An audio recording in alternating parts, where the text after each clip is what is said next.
जैसा कि हम जानते हैं पूरे देश भर में कंसर्न चल रहा है जेई मेंस और नीट एग्जाम से रिलेटेड। आज उसी मैटर को डिस्कस करने के लिए मेरे साथ हैं दिल्ली हाई कोर्ट के दो advocates, advocate Tanishk Mehta and advocate Daksh Kumar. तो प्लीज ये पूरा वीडियो देखिएगा जिसमें हम पूरे मैटर को, एनटीए गाइडलाइंस को डिस्कस करते हैं और इस प्रॉब्लम का एक बेटर सोल्यूशन बताते हैं। चलिए सुनते हैं। मेरा क्वेश्चन आप दोनों से है सुप्रीम कोर्ट के उस डिसीजन को लेकर जिसने पूरे देश भर में डिबेट एक खड़ी कर दी है।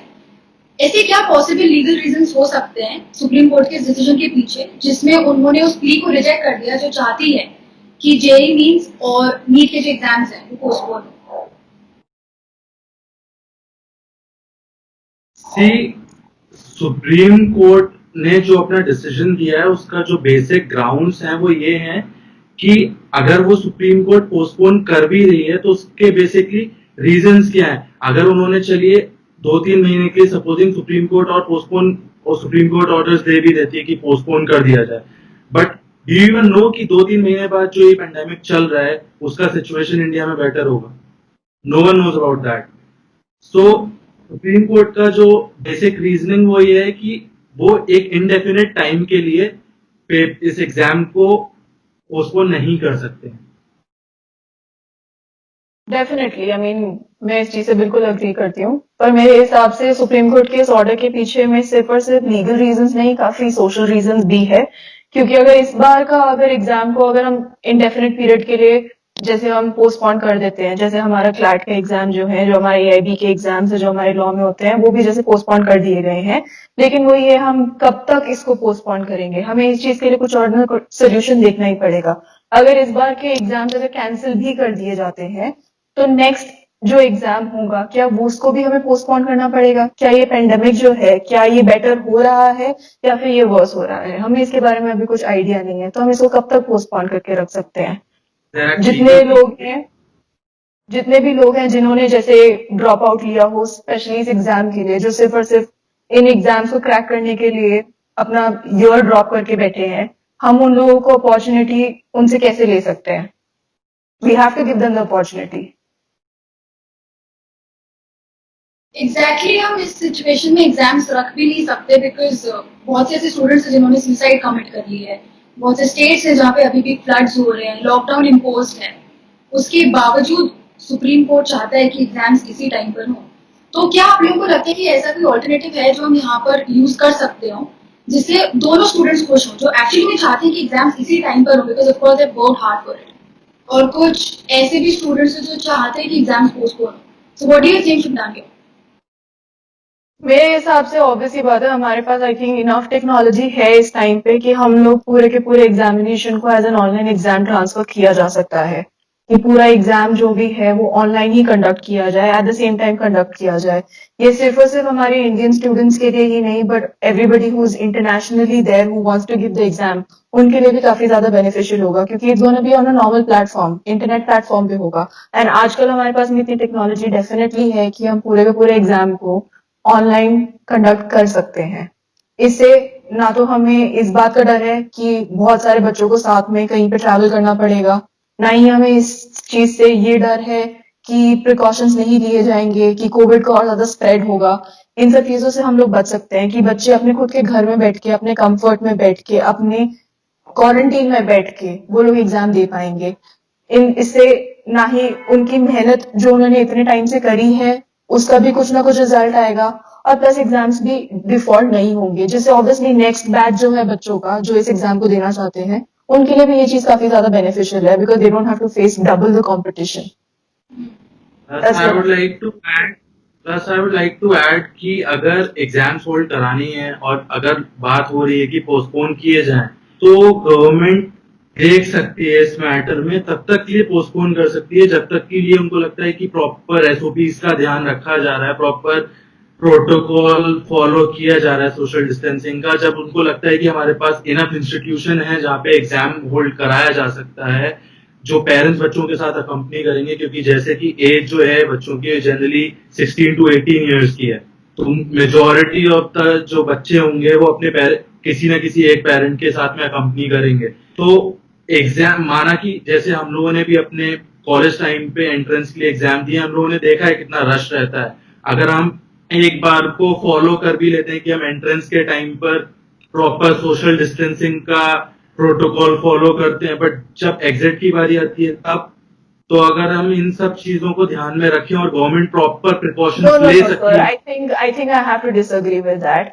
The fact कि ये जो बच्चे हैं वो 16 से 18 साल के बीच के हैं, इन लोगों से ये एक्सपेक्ट करना कि ये लोग प्रॉपर प्रोटोकॉल्स को मानेंगे और उस चीज से सब कुछ चलेगा, इट्स हाईली इम्पॉसिबल।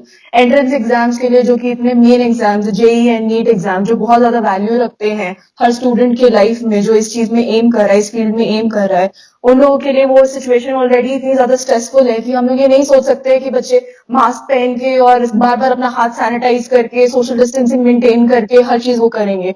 वो बच्चों का अटेंशन उस चीज पे ज्यादा जाएगा या फिर वो बच्चे अपना लास्ट मिनट के रिविजन कर रहे होंगे। एंड प्लस जैसे आपने बोला कि वो अपने पेरेंट्स के साथ में अकम्पनीड होते हैं, तो जहां पे लाखों बच्चे इस एग्जाम के लिए अपीयर हो रहे हैं, वहां पे उतने ही लाख पेरेंट्स भी हैं। तो हम ये तो नहीं बोल सकते हैं कि पेरेंट्स आप घर पे रहिए और अपने बच्चों को अकेले भेज दीजिए, ये भी हम नहीं एक्सपेक्ट कर सकते हैं। तो एंट्री और एग्जिट पे सिर्फ और सिर्फ ये देखना कि हम लोग वहां पे एसओपीज फॉलो कर रहे हैं या नहीं कर रहे हैं, that is not sufficient. So I think I have to disagree out here कि सिर्फ और सिर्फ बोल देना और पेपर में लिख देना कि हम बट ये बनाएंगे, ग्लव्स पहनना है। ये गवर्नमेंट बोल रही है कि वो लोगों ने प्रॉपर प्रिकॉशंस लिए हुए हैं कि जो पेपर वर्क पे कुछ है और जब एक्चुअल ग्राउंड वर्क की बारी आती है तब कुछ और है, ऐसा मेरा कहना है। प्रैक्टिकल लाइफ में आज भी अगर हम लोग बाहर जा रहे हैं तो हमें पता है कि कितना प्रिकॉशन लिया जा रहा है, हमें पता है कितने लोग इस चीज को सीरियसली ले रहे हैं और कितने लोग इस चीज को सीरियसली नहीं ले रहे हैं। आई थिंक जो माइग्रेंट सिचुएशन हुई थी, जो माइग्रेंट ट्रैवल सिचुएशन जो हुई थी, उससे हमें काफी ज्यादा ये चीज सीखने को मिली है कि उस टाइम पे हम लोग अप्रोप्रिएट मेजर्स नहीं ले पाए, जिसकी वजह से आज उन स्टेट्स में केसेस इतने ज्यादा बढ़ चुके हैं, जो कि अब दिल्ली में कम हो रहे हैं, मेट्रोपॉलिटन सिटीज में कम हो रहे हैं, लेकिन उन स्टेट्स में ज्यादा बढ़ रहे हैं। क्यों? क्योंकि हमें प्रिकॉशन नहीं लिया। आज भी अगर हम बच्चों को और उनके पेरेंट्स को अगर फोर्स करें कि आप आइए और आप एग्जाम दीजिए क्योंकि हम प्रोटोकॉल फॉलो करेंगे, आपको प्रिकॉशंस लेके आपको एग्जाम देना पड़ेगा, that is not correct. That is good in word, that is good in guideline, but bringing it into practice is I don't think enough. Like it will not be possible, is what I feel. I agree, protocols को follow करना बहुत difficult होगा क्योंकि यही नजर में रखते हुए केरला में भी गवर्नमेंट ने होल्ड किए थे एग्जाम्स कोमेड के और वहाँ पे कोई भी प्रोटोकॉल्स फॉलो नहीं हुए थे। वहाँ पे पेरेंट्स भी थे, बच्चे भी थे और कोई भी फॉलो नहीं हुए थे। एक्चुअली केसेस उस एग्जाम की वजह से भी बढ़े केरला में। Exactly my point.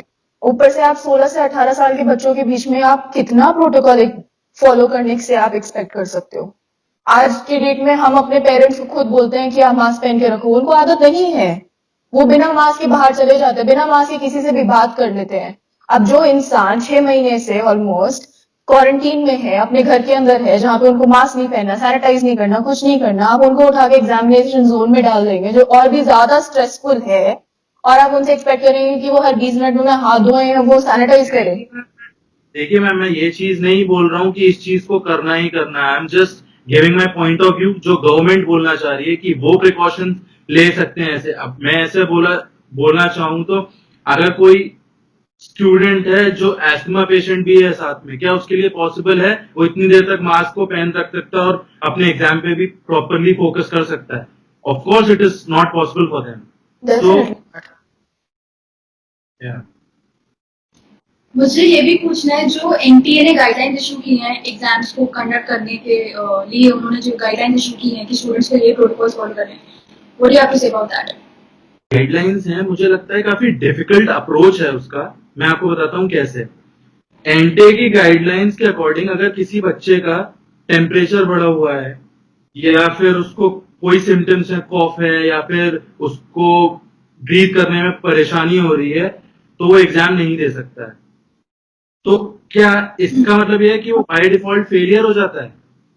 या सपोजिंग कोई बच्चा जो एग्जामिनेशन सेंटर पहुंचता है like hundreds of kilometre travel करके और वहां जाके पता चलता है कि उसका टेम्परेचर बढ़ा हुआ है, मे बी उसको कोई कोरोना वायरस के सच कोरोना वायरस उसको ना हो, नॉर्मल फीवर या कोल्ड हो जैसा कि इस टाइम पे सीजन चल रहा है, और उसका टेम्परेचर बढ़ा लगता है, तो क्या उसका मतलब यह है कि वो बाय डिफॉल्ट फेलियर हो जाता है?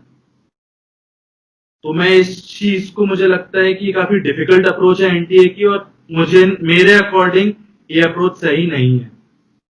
डेफिनेटली इवन मेरे हिसाब से बच्चों, अगर हम ये बोल रहे हैं कि हर बच्चे का थर्मल स्कैनिंग होगा, टेम्परेचर स्कैनिंग होगा, एंड जिन भी बच्चों का टेम्परेचर हाई होगा उनको अलग रूम में बिठाया जाएगा। जो बच्चे ऑलरेडी एक एग्जाम के लिए इतना स्ट्रेस है, जिनकी लाइफ उस एग्जाम के ऊपर में डिपेंड करती है, आप घंटे लगाएंगे हर बच्चे को स्कैन करने के लिए, उनके सिम्टम्स देखने के लिए, और उसके बाद में आप उन्हें एक प्रेशर चेंबर, जो कि ओ मेरा टेम्परेचर बहुत हाई है, मेरे को अलग कमरे में बैठना पड़ेगा, आप उसको बच्चे एंजाइटी में जाएंगे। Anxiety, stress, exactly. ऊपर से एक तो इतना टाइम लगेगा हर किसी को स्कैन करने के लिए, मतलब बच्चों को और कुछ घंटे जल्दी वहां अपने जो उनका सेंटर है वहां पे आना पड़ेगा, ऊपर से इतनी फॉर्मेलिटीज करनी पड़ेंगी, एंड उसके बाद में एग्जाम के टाइम पे भी they have to be stressed कि कहीं मेरे आगे वाले को तो कुछ नहीं, कहीं मेरे पीछे वाले को तो कुछ नहीं। उस चीज के बारे में भी काफी अनआंसर्ड क्वेश्चंस हैं ये, जिनके बारे में नहीं सोचा गया है ठीक से। मुझे लगता है एनटीए ने जो अपनी गाइडलाइंस दी है उनको को फिर से रीथिंक करना चाहिए और उसके अकॉर्डिंग उनको ले डाउन करना चाहिए, क्योंकि काफी वेग गाइडलाइंस हैं एनटीए ने जो अभी दी हैं, और जो मेरे अकॉर्डिंग उनको रिकंसिडर करना चाहिए। Definitely, I agree.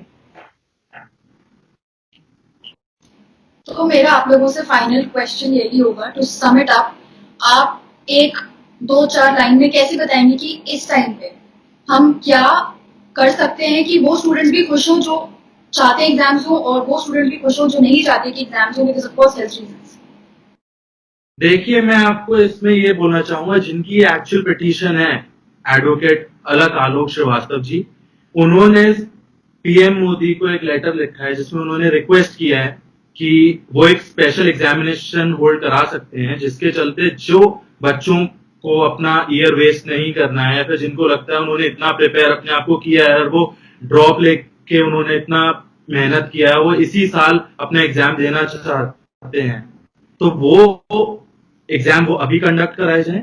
और जिन स्टूडेंट्स को लगता है कि वो मेंटली अफेक्ट हो रहे हैं या फिर वो कंटेनमेंट जोन में रहते हैं और उनको बहुत दूर से ट्रैवल करना पड़ेगा, और वो ऑफ कोर्स इस टाइम पे मुझे नहीं लगता कि कोई भी ट्रांसपोर्टेशन फैसिलिटी इतनी अच्छी है, और हमारी कंट्री की इकोनॉमिक कंडीशन को देखते हुए जहाँ पे गरीब बच्चे भी बहुत हैं, उनके लिए पॉसिबल नहीं है कि वो प्राइवेट ट्रांसपोर्टेशन लें और एक सिटी से दूसरे सिटी ट्रैवल करके जाएं और अपने एग्जाम दें।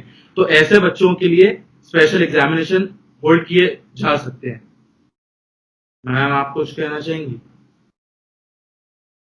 Definitely, we have to keep in mind of for the welfare of all the students who are going to appear for this exam. मेरा अभी तक यही मानना है कि जहां हमने इतने महीने तक एग्जाम्स को पोस्टपोन कर दिया, वहीं पे अगर हम 1 महीना और पोस्टपोन करके अगर एग्जाम्स को ऑनलाइन कंडक्ट करने की तरफ अगर मेहनत करें, तो आई एम 100% श्योर कि India can do it. We have the technology, we have the people, and it can be done in a very safe environment for all the students throughout. Exactly. I want to thank you both for joining me here and raising out your voice about these concerns, because it was really important and it needed to be heard. Thank you so much for being here. Thank you for having me.